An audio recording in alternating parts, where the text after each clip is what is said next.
लेकिन कुछ लोग हमारे बीच में भ्रम फैलाने की कोशिश कर रहे हैं। तो ऐसी ताकतों से हम लोगों को सावधान रहना है। ये लोग बार बार खाली मुसलमानों की बात करते हैं कि मुसलमान को ऐसे हो जाना चाहिए, वैसे हो जाना चाहिए, मुसलमान आतंकवादी है। बहन जी, एक मुसलमान हमन के लड़का के लाज अवेले अगर कहीं कब्बो कहब कि चला चाउमीन का ठेला लगाएला, चला कहीं चल के चाट टिक्की समोसा का ठेला लगाएला, हमारे लड़का के शर्म आई। लेकिन मुसलमाने का लड़का होने 10-12 बरस के होने सब के सब कौनो छोट छोट बिजनेस शुरू कर देने, चाहे ना बाल काटे वाला काम हो, चाहे साइकिल के पंक्चर जोड़े वाला काम हो, वो हर छोटा काम भी कर लेते हैं और एपीजे अब्दुल कलाम होकर के देश का राष्ट्रपति भी बन जाते हैं, वो मुख्य न्यायाधीश भी हो जाते हैं। छोटे काम से लेकर के बड़ा काम हर कोई मुसलमान करने के लिए तैयार रहता है। और बहन जी, फिल्म इंडस्ट्री की बात करें तो सलमान खान, शाहरुख खान, आमिर खान, एनहन के तो फैन हम सब लोग हैं ना बहनी। ये सब अपनी योग्यता के दम पे करते हैं, लेकिन कुछ लोग हमारे बीच में भ्रम फैलाने की कोशिश करते हैं जिससे कि आप और हम इकट्ठा ना रहे। बहन जी, तो इकट्ठा रहना है और इसीलिए जो ये इस टाइप की बातें उलूल जुलूल हम लोग के बीच में फैलाते हैं, भ्रम फैलाते हैं, मुसलमानों के खिलाफ उल्टी सीधी पोस्ट लगाते हैं, हम लोगों का दिमाग खराब करते हैं, ऐसे लोगों से हम लोगों को सावधान रहना है। अब वहीं इलाहाबाद का नाम बदल दिया गया ना, इलाहाबाद का नाम बदल दिया गया ना, अब फैजाबाद का भी नाम शायद बदल दिया जाएगा, मुगल सराय का भी नाम बदल दिया गया। हाँ, तो हमें पता था तुम इलाहाबाद बदल दोगे, हमें पता था तुम इलाहाबाद बदल दोगे, अगर दिल को सुकून न मिला हो तो फैजाबाद भी बदल दोगे। अरे रुको रुको रुको रुको रुको, अभी बात कंप्लीट नहीं हुई। हमें पता था तुम इलाहाबाद बदल दोगे, अगर दिल को सुकून न मिला हो तो फैजाबाद भी बदल दोगे। अरे मुसलमानों के खिलाफ नफरत पैदा करने वालों, ये तो बताओ अपने दामादों के नाम कब बदलोगे? खाली मुसलमान के खिलाफ नफरत पैदा करते हैं हमारे और आपके बीच में, और खुद बिया शादी करके उनके दामाद बनाए के बैठी है। अब भाई नाम ले तो बहुत टाइम हो जाए, इनका बड़का बड़का नेता के जौन बिटिया बिहली है मुसलमान के घर, तो ये नफरत पैदा करते हैं केवल आपके और हमारे बीच में। ऊपर ये सब लोग मजा करते हैं, तो ऐसे लोगों से सावधान होना है। आपका वोट शिक्षा, रोजगार, स्वास्थ्य, सुरक्षा, ये मुद्दा होना चाहिए। हिंदू मुसलमान नहीं, गांव देहात में मुसलमान कोई सड़क पे निकलता है तो हमारे पर गोबर कीचड़ नहीं फेंकता है। आपकी माँ सावित्रीबाई फुले जब आपको पढ़ाने के लिए निकलती थी उस जमाने में, तो लोग इनके ऊपर गोबर कीचड़ फेंकते थे। किसी मुसलमान ने कभी आपको जाति व्यवस्था में नहीं बांटा बहन जी। जाति व्यवस्था में आप लोगों को किन लोगों ने बांटा? आपकी अम्मी फातिमा शेख, हमारी अम्मी फातिमा शेख हमारी माता सावित्रीबाई फुले के साथ पहली मुसलमान औरत थी जो निकली आपको और हमको पढ़ाने के लिए। तो ये दिन रात जो नफरत की बात करते हैं, इस नफरत की राजनीति से ऊपर उठ करके 2 साल से कोरोना में पढ़ाई लिखाई कुल चौपट ही है ना बहनी, कुल चौपट है ना। तो हमारा मुद्दा शिक्षा का है। हमारे लड़के बेरोजगार हो गए, लॉकडाउन हुआ, सब अपनी अपनी जगह से चले आए।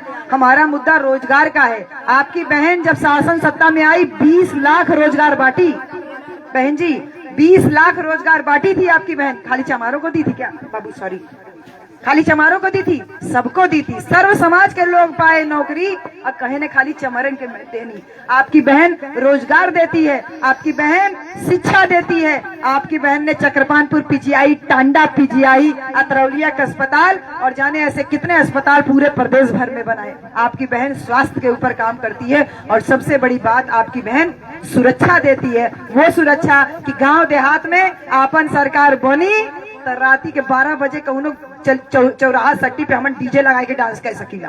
एक एक कहल जाला सुरक्षा। तो आपका बहनी आपको सुरक्षा देती है, तो आपका वोट स्वास्थ्य, शिक्षा, सुरक्षा और रोजगार के नाम पे होना चाहिए। किसी पैसे के भुलावे में मत आना भैया। क्यों दारू दे दे, ले लिया, पी लिया, का बोली? स्मार्ट वोटर बनिए।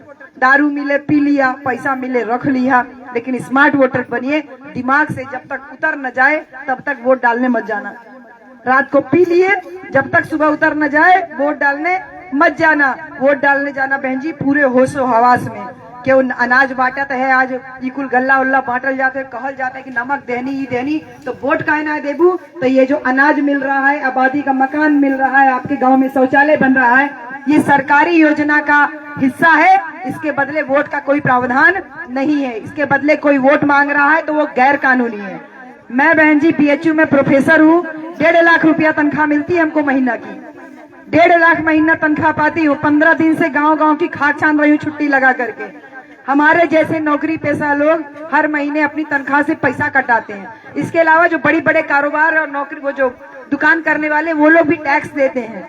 वो टैक्स के पैसे से सरकार का खजाना भरता है और उस खजाने में से ये सारी योजनाएं आपके गांव में आती है कि आपके यहाँ विद्यालय, शौचालय, आबादी का मकान और राशन पानी मिल रहा है। तो इसके बदले आपको वोट नहीं देना है। हमारा वोट इतना सस्ता नहीं है कि 5 किलो गेहूं और 5 किलो चावल पे बिक जाए। हमारा वोट इतना सस्ता नहीं है कि एक पौवा दारू और एक प्लेट मुर्गा में बिक जाए। बहन जी, गधा खरीदे जा तो 10-20 हजार रुपया से कम गधा न मिली। भैंस खरीदे जैबू 50,000 से लाख रुपया का भैंस मिली। एक पड़िया खरीदे जैबू 2-2.5 हजार से 5 हजार के बीच में पड़िया मिली। और हमारे वोट की कीमत 5 किलो गेहूं, 5 किलो चावल, एक प्लेट मुर्गा, एक पौवा दारू। अरे कम से कम गधा कहलाने लायक तो रहिए, है बहनी।